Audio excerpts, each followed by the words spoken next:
நம்ம குடும்ப உறவுகளை இழந்ததுனால சொல்ல முடியாத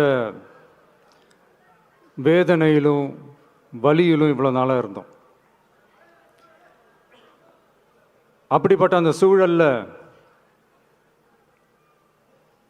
நம்ம சொந்தங்களின் மனம் பற்றி இருக்க வேண்டியது நம்மளுடைய கடமை. அதனால தான் அவங்களோட சேர்ந்து அமைதி காத்து வந்தோம்.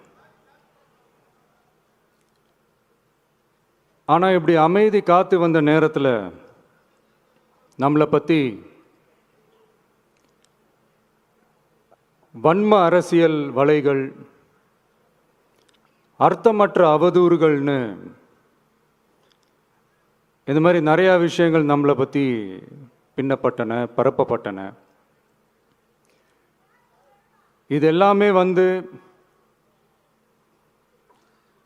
சட்டம் மற்றும் சத்தியத்தின் துணை கொண்டு துடைத்து எறிய தான் போகிறோம்.